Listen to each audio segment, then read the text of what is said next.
I never minded being alone. In fact, I usually liked it. My parents were out of town for the weekend, leaving me with the house to myself. A quiet evening, a few snacks, and a late-night horror movie. What could be better? The house was silent, aside from the hum of the refrigerator and the occasional creak of the wooden floor settling. It was a familiar silence, the kind that should have been comforting. But tonight, something about it felt different. I tried to shake it off as paranoia. I was watching a horror movie after all. The old, flickering images on the screen cast shifting shadows across the living room walls.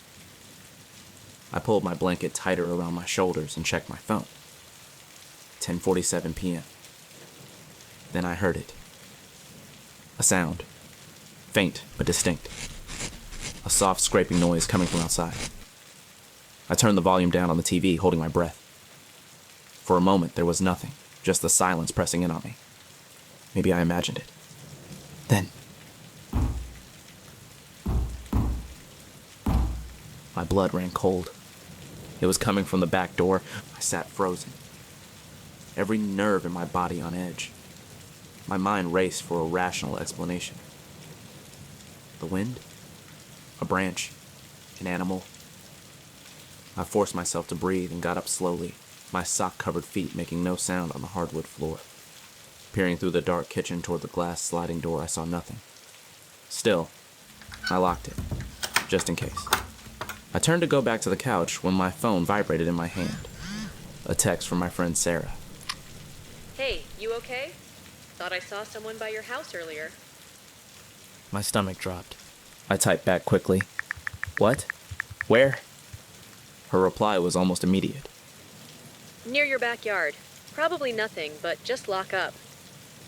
Already done. But the unease had settled deep into my bones. I checked the front door. Locked, windows locked. I even went upstairs to my bedroom and double-checked that window too. By the time I made it back downstairs, I was convincing myself it was all in my head. Sarah was probably mistaken. It was dark. Shadows played tricks. Right? Then I saw it. The back door was unlocked. My breath hitched. I knew I locked it. I knew I did. Cold sweat prickled my skin as I backed away, my hands shaking. My phone was still in my grip, but I could barely type as I tried to call Sarah. Before I could press the call button, something in the house creaked. A floorboard. Inside. I wasn't alone. I turned off the TV, plunging the room into darkness, my pulse hammering in my ears. I backed up slowly, slipping into the small hallway near the laundry room. The sound of my own breathing felt too loud. I forced myself to be silent, to listen. Then, another creak. Closer this time. I had to get out. My heart pounded as I inched toward the front door, praying that whatever was in the house hadn't noticed me yet. I reached for the deadbolt, moving painfully slow to avoid making a sound. My fingers curled around the lock. Then, a breath. Right behind me.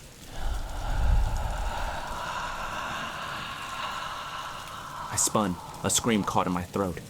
A figure loomed in the darkness, tall, motionless, watching. I reacted on instinct, shoving hard and sprinting for the door. My fingers fumbled with the lock as footsteps pounded behind me. Just as I wrenched the door open, something cold and rough grabbed my wrist.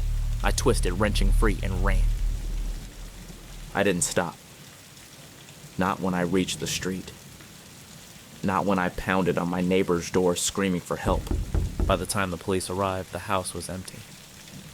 The back door was still unlocked, just as I'd left it. Nothing was stolen. Nothing disturbed. But when the officers searched the house, they found something. A single, muddy footprint in the hallway. Not mine. I never heard them come in. And I never heard them leave.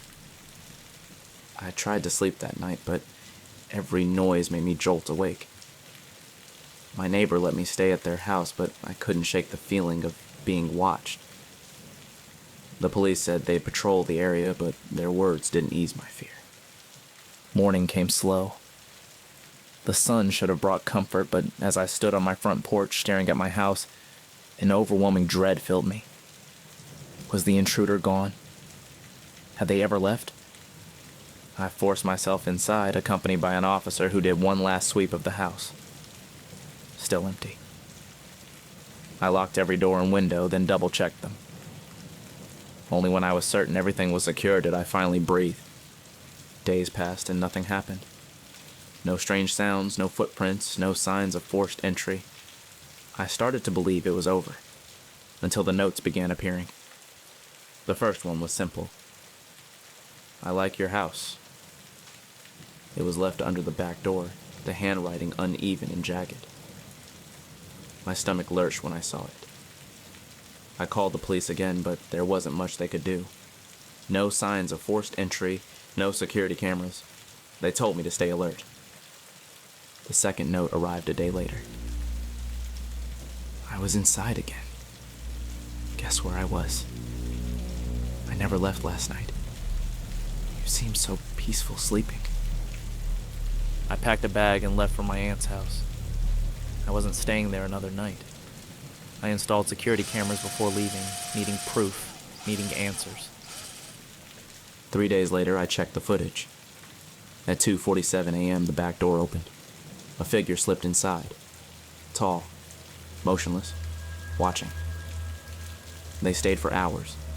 Then, at 4:13 a.m., they left, and in their place, another note on my kitchen counter. See you soon.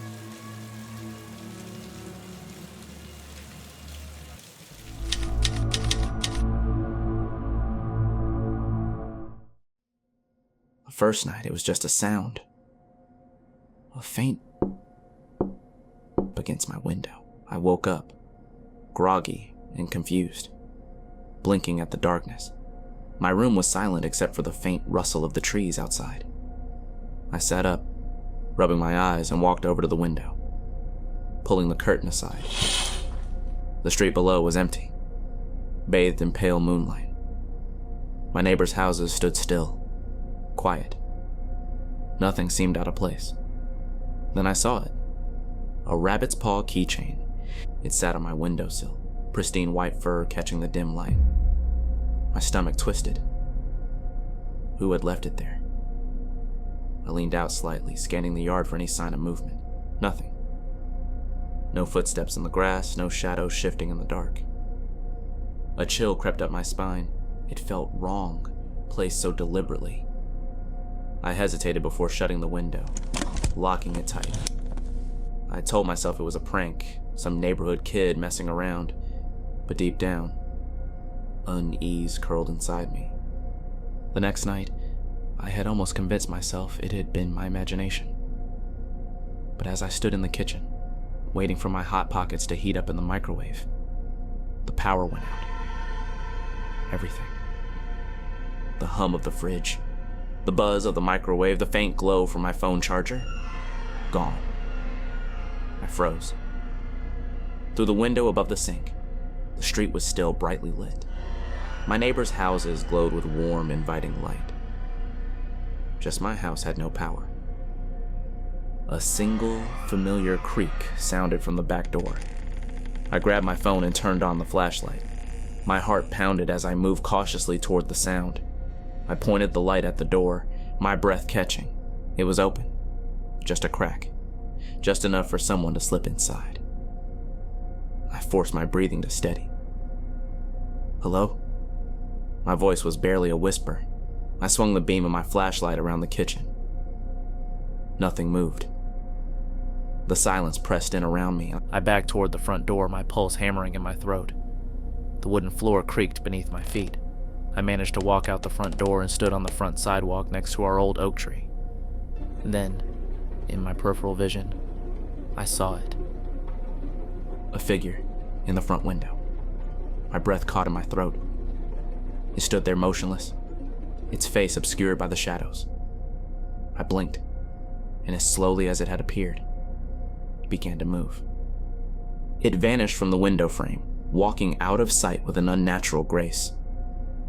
My shaking hands dialed 911. When the dispatcher answered, my voice barely worked. 911, what's your emergency? "There's someone in my house," I gasped. The police arrived quickly. They checked everything. No broken locks, no signs of forced entry, nothing stolen, nothing except for one new, disturbing addition. When I finally gathered the courage to go upstairs, I saw it. Sitting on my pillow, where my head would have been. Another rabbit's paw keychain. But this one wasn't clean.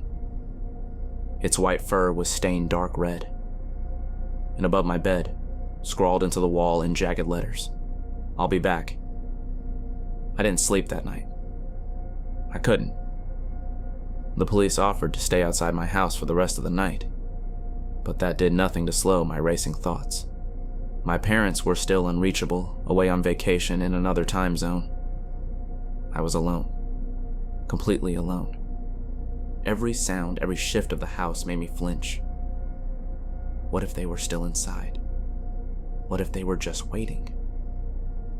Hours passed. I watched the window, my back pressed against my locked bedroom door, clutching my phone. Every time I blinked, I saw that figure in the window. When dawn finally arrived, I couldn't tell if I felt safer or if my paranoia had just grown stronger. But deep down, I knew. This wasn't over. The final night, exhaustion won. My body demanded rest despite the overwhelming fear coiling in my chest. I drifted into uneasy sleep, the glow of my bedside lamp barely keeping the shadows at bay. Then, I woke up to breathing, right above me. My eyes snapped open, and I barely had time to react before a gloved hand clamped over my mouth. Panic surged through me as I thrashed, but the grip was impossibly strong. My vision adjusted to the dim light, and I saw it. A man, dressed in black, wearing a deranged rabbit mask.